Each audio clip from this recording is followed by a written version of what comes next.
RPSC की बात करें तो सचिन पायलट पिछली बार कुछ महीने कुछ साल पहले अपनी सरकार को घेरते हुए नजर आ रहे थे और कह रहे थे कि आरपीएससी को पूरी तरह से भंग करो और राजनीतिक नियुक्तियां देना बंद करो। वो भी युवा है और आप भी युवा है, तो उससे आप कितने मानते हो, वाकिफ हो कि हाँ ऐसा होना चाहिए? जी बिल्कुल होना चाहिए। आरपीएससी के चेयरमैन जो है वो दोनों के, आरपीएससी अधीनस्थ बोर्ड जो ये ऐसी संस्थाएं हैं, आप इनके चेयरमैन ऐसे कैसे नियुक्त कर सकते हो राजनीतिक रूप से?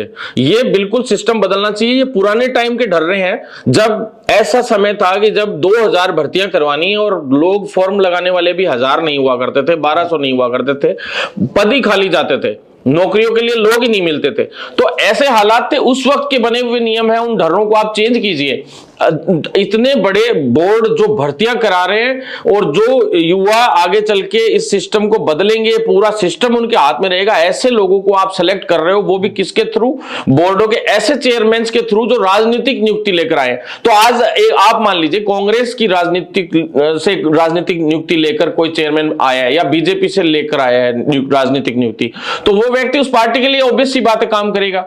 और दूसरी बात, उनमें जितने भी सदस्य होते हैं, जो बोर्ड में सदस्य होते हैं, वो सभी सदस्य जो है वो भी इस तरह के ही काम करेंगे, वो भी इन्हीं में लिप्त पाए जाते हैं। अब बाबूलाल कटारा को देख लीजिए, पिछली अब सरकार में कितना बड़ा फ्रॉड उनका निकला। उस व्यक्ति ने कितने ज्यादा घपले किए, कितने युवाओं के सपनों को उसने बेचा। तो ऐसे हालात हैं और कई खुल जाते हैं मैटर, कई खुलते नहीं है। तो अभी कुछ तो खुल गए, लेकिन बहुत सारे ऐसे हैं जो दबे पड़े हैं। उन मैटर्स को भी सरकार को खोलना चाहिए। लेकिन कानून अपन ने बनाया अभी सरकार ने, बहुत अच्छी बात है, और मजबूत बना रहे हैं, बहुत अच्छी बात है। लेकिन एक्शन इतने खतरनाक होने चाहिए जैसे यूपी में होते हैं, सीधा बुलडोजर चढ़ा दिया जाता है। कहते हैं कि भाई किसी का घर ढहा देना बहुत गलत तो नहीं है, अरे घर बनाया ही उसने इस तरीके से है, नहीं तो घर बनेगा कहां से?